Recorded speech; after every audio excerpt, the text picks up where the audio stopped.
Welcome to Conversations Beyond Borders. I'm Laura, a mindset coach and your guide through the fascinating, sometimes challenging, but always transformative world of midlife. This podcast is for women just like you, women who are growing, questioning what's next, redefining their identities, and stepping into a new chapter with courage and curiosity. And I'm Susan. Whether it's an empty nest, a career shift, or just that feeling of what now, midlife brings many questions, but it also offers incredible opportunities for growth and discovery. We're here to explore it with real stories, expert insights, and honest conversations about what it truly means to navigate this time of life. In each episode, we'll explore a midlife challenge, whether it's making time for ourselves, stepping into new passions, or letting go of past expectations. We're tackling it all. And the best part, you're not alone in this. You'll hear from women on the same journey, and we'll uncover the lessons, the laughter, and the aha moments that come with embracing midlife as a fresh beginning. So whether you're feeling stuck or inspired, unsure or ready to leap on in, Conversations Beyond Borders is here for you. This is a safe space to dream bigger, dig deeper, and connect with women who are also ready to live boldly beyond the borders of what they once believed possible. Take a deep breath, find a quiet moment for yourself, and tune in as we navigate midlife together, sharing honest and meaningful conversations.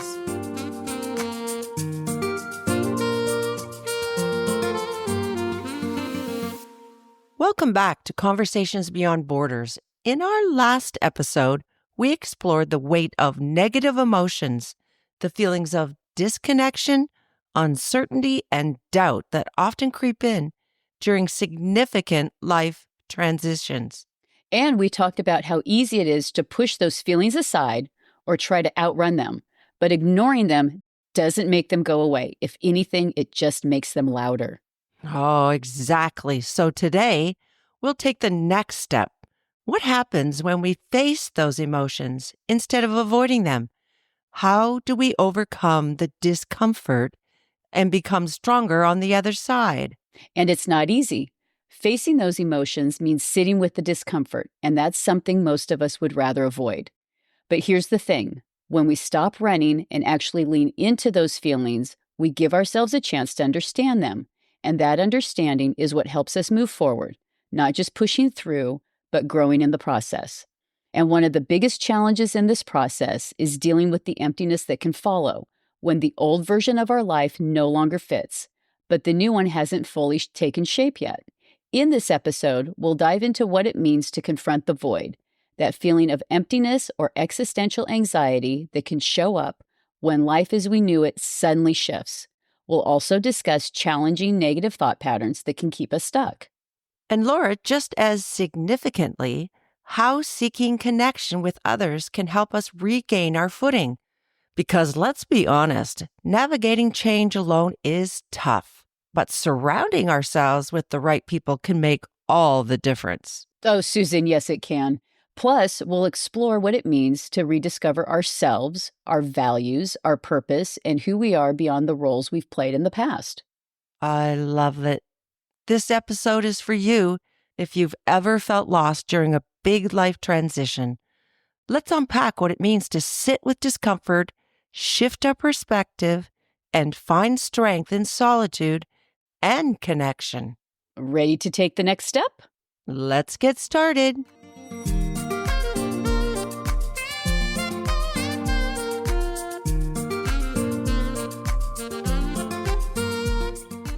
Hello, and welcome back to another episode of Conversations Beyond Borders. I'm Laura. And I'm Susan. We're thrilled to have you with us today. In our previous discussions, we've touched upon the emotional transitions of midlife. But after hearing from some of our listeners, we recognize that these shifts aren't limited to any stage of life. That's right, Susan. No matter where you are in your journey, the emotions discussed in this season really apply to any life transitions, whether they stem from career changes, shifting family dynamics, or any other unexpected life event. These shifts can challenge how we see ourselves and force us to redefine what truly matters. Yes, Laura. So today we will explore solutions and milestones for overcoming those feelings often found in stage 2: emptiness, perfectionism, guilt, shame, insecurity, and let's not forget imposter syndrome, no matter what phase you're navigating. The sense of emptiness can be deeply unsettling. It's more than just loneliness, it's a disconnection from oneself. Brene Brown refers to this experience as the midlife unraveling, where our previous identities no longer fit, prompting a journey towards authenticity. And while this might sound overwhelming, it's also an opportunity, a chance to step back, reassess, and intentionally create a life that aligns with who you are now, not just who you've been. But getting there means confronting the perfectionism, guilt, and insecurity that often come with change. Absolutely. Our initial reaction might be to fill this void with new activities or distractions. Right?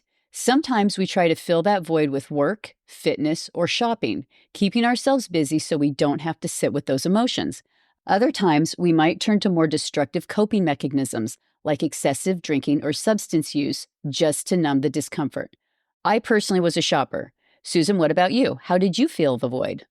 Well, Laura, you're going to laugh, but it really truly was my therapy. I was either painting, wallpapering, moving the furniture about just to feel that I was doing something useful.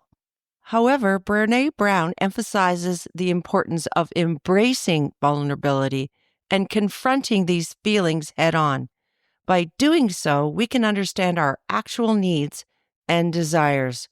We will offer a resource to help you through this process at the end of this episode. And part of the healing process is recognizing the deeper patterns that keep us stuck. One of the most powerful patterns is perfectionism.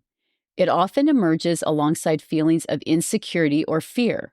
We set unrealistic high standards for ourselves, worried that any mistake will reveal our flaws. Brene Brown explains that perfectionism acts as a shield, a way to protect ourselves from shame. But in reality, it holds us back from real growth. True, to move past perfectionism, it's essential to practice self-compassion.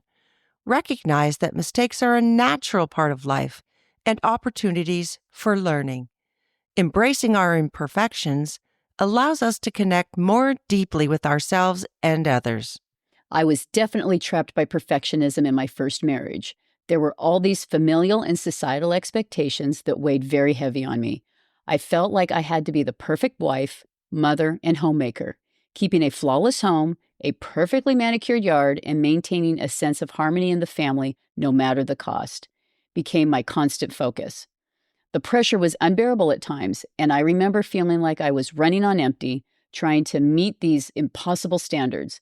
What I didn't realize back then was that strive for perfection kept me disconnected from myself, my emotions, and even my kids.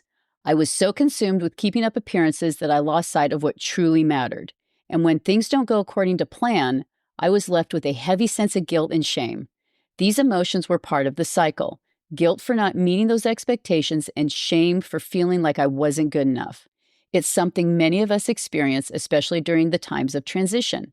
Brene Brown's research highlights the importance of acknowledging these emotions, understanding their origins, and allowing ourselves to feel them fully. Only then can we begin to heal and build true resilience. Yes, guilt can be a heavy burden, especially when we start prioritizing our own needs after years of focusing on others. That nagging voice questions, am I being selfish? Or do I deserve to put myself first? It's that feeling that often arises when we try to break free from expectations of being the perfect spouse, parent, or caretaker.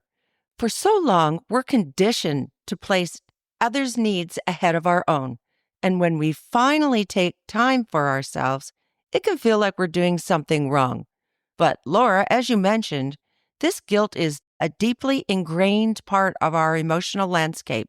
It's not just about being perfect. It's also about breaking away from that self-sacrificial mindset and realizing that self-care isn't selfish. It's necessary for our well-being and growth. Exactly. It would be normal, after many years of putting yourself last, that this would feel a little uneasy to start prioritizing yourself. Dr. Susan Albers, a psychologist at the Cleveland Clinic and an expert in mindfulness and emotional well-being, explains that women often feel guilty about self-care, viewing it as an indulgence rather than a necessity. She emphasizes that taking time for ourselves is crucial for our well-being and mental health, especially during times of change. Recognizing this shift is a key in releasing the guilt that holds us back. Oh, that's a crucial point. Reframing self-care as a necessity rather than a luxury can help alleviate some of that guilt. But how do we shift this mindset, Laura? One effective approach is self-reflection. By examining the origins of our guilt, we can determine whether it's based in societal expectations or personal values. Understanding its source allows us to address it more effectively. Often, guilt can be a byproduct of the messages we've internalized over the years, whether through family, culture, or the media. By taking a step back and reflecting on where these feelings are coming from, we can begin to separate what's truly ours to carry from what we've simply inherited. This self-awareness helps us challenge those guilt-driven beliefs, allowing us to make more intentional decisions about how we care for ourselves moving forward. I absolutely agree. Additionally, open communication plays a vital role. Sharing our feelings with trusted friends, family members, or in our Facebook community can provide perspective and reduce the isolation that guilt often brings. Exactly, Susan. Dr. Elbers also recommends keeping a gratitude journal. In the last episode, I shared the importance of expressing gratitude and touched on the positive impacts I've personally experienced. We discussed how focusing on what we're thankful for has the power to shift our mindset from what we're not doing to what we've accomplished, fostering a more positive outlook.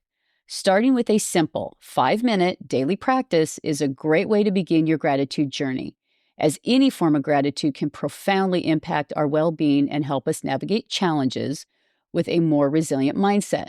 But the truth is, the power of gratitude goes way beyond writing down 3 things each day. To help you start a gratitude practice, I created a gratitude journal and a 30-day guided program that will help you take your practice further. Through new techniques, reflections, and insights, this program will support you in building a more meaningful and transformative gratitude practice that will enhance your resilience and joy. If you're interested, you can find my program on my website at laura-weyl.com.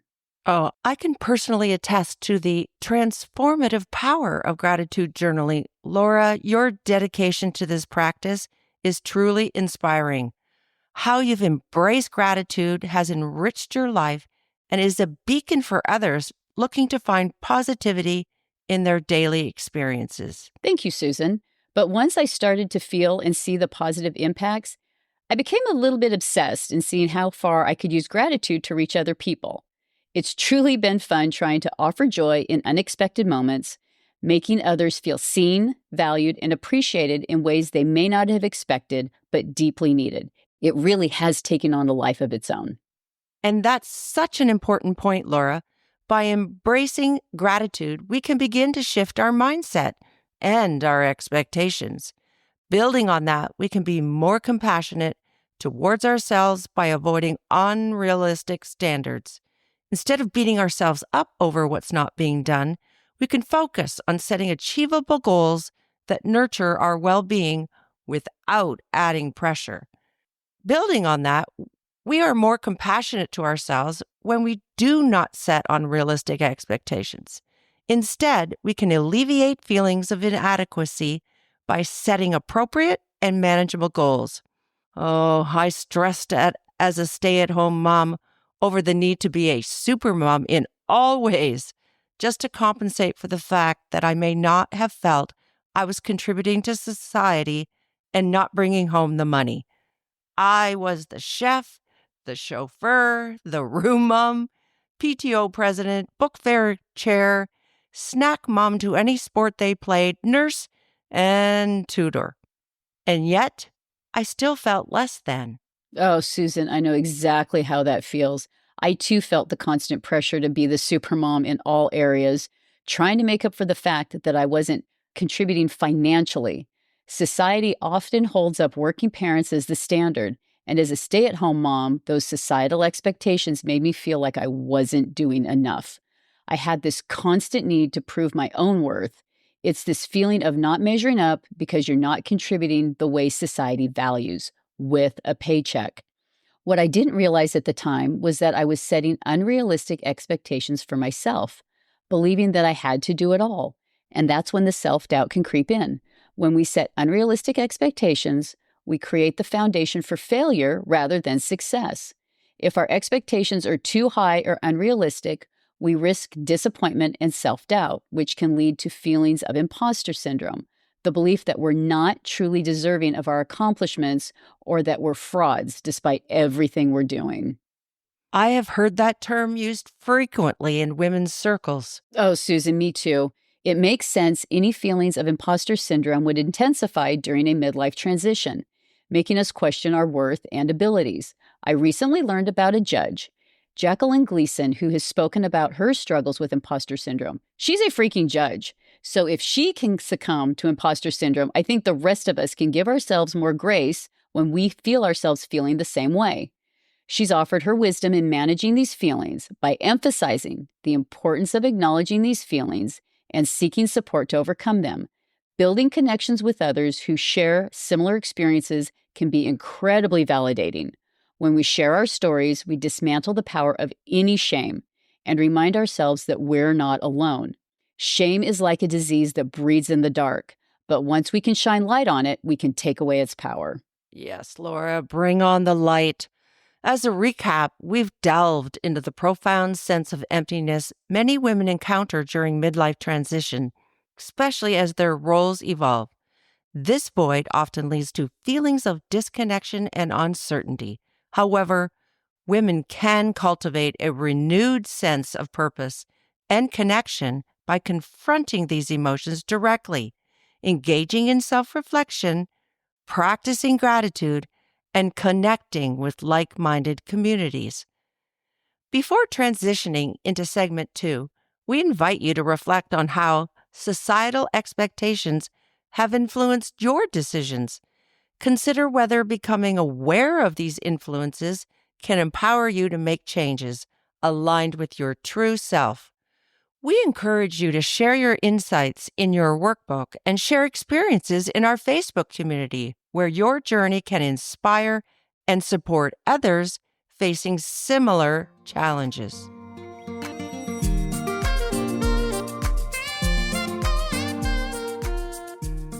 Hello. Now we're going to transition the discussion into strategies for overcoming the self-doubt and insecurity, as well as the importance of setting boundaries, which is characteristic of stage 2. Self-doubt comes from negative beliefs we've taken in over time, making us second-guess ourselves out of fear of failing.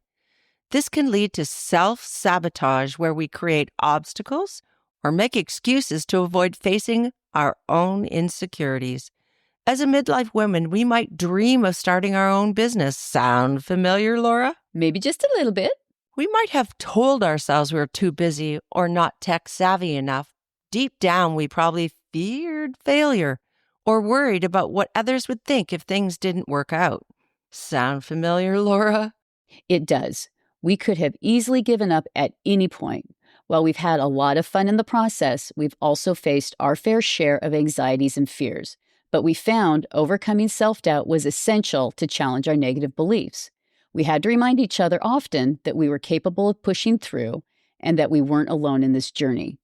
To help combat the self-doubt, we recommend taking time to reflect on your achievements, no matter how small those achievements might feel, and recognize the effort you've invested. When you've been working heads down or focused on anything, it's important to pop your head up, look around, and take notice of how far you've come. We also encourage you to surround yourself with people who uplift and affirm your worth. They can help remind you of your strength when self-doubt and insecurity creeps in. Susan, you and I have talked about how this can manifest in ways we don't always recognize, like people-pleasing or holding back from speaking up. Can you share more about that? Certainly. Insecurity can show up as people-pleasing or struggling to speak up for themselves. Brene Brown, known for her work on vulnerability and courage, emphasizes that setting boundaries isn't about pushing people away, but staying true to ourselves. She highlights that without clear boundaries, we risk resentment, burnout, and disconnection from our needs. Exactly, Susan. Saying no is a powerful tool in boundary setting. It allows us to prioritize our needs and prevents emotional exhaustion. Remember, declining a request doesn't make you selfish. It's really an act of self-respect. It is, and start by identifying your limits and communicating them. Practice saying no in low-stakes situations to build confidence. Over time, this will lead to healthier relationships and a stronger sense of self. Implementing these strategies can reduce self-doubt and insecurity, paving the way for a more authentic and fulfilling midlife journey. All great points, Susan. Now, we invite you, our listeners, to share your experiences in our private Facebook group. While you're there, don't forget to download our workbook and make sure you grab the resource for this episode. Both these resources can be located in the Featured or Files tab in the Facebook group. Yeah, and in our next episode, we'll delve into the transition from self-doubt to self-trust and offer more practical ways to shift from fear to freedom. If you've ever felt stuck between wanting more and fearing the leap, this episode is for you. Remember, prioritizing yourself isn't selfish. It's essential. And the journey may not always be easy, but we promise you, it will be worth it.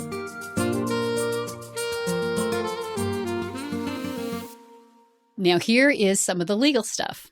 The information shared on this podcast is for informational and educational purposes only and should not be considered professional health advice, diagnosis, or treatment. We are not licensed mental health professionals, and the content of this podcast is not intended to replace care from a qualified mental health provider. If you are experiencing distress, facing challenges in your mental health, or require professional support, we strongly encourage you to seek help from a licensed healthcare professional. If you are in crisis and need immediate support, you can contact the Suicide Crisis Lifeline by dialing 988 or texting 988. Trained crisis counselors are available 24/7 to offer free and confidential support. This podcast is designed to inspire and support women navigating midlife transitions, but your journey is unique and professional guidance can make a significant difference.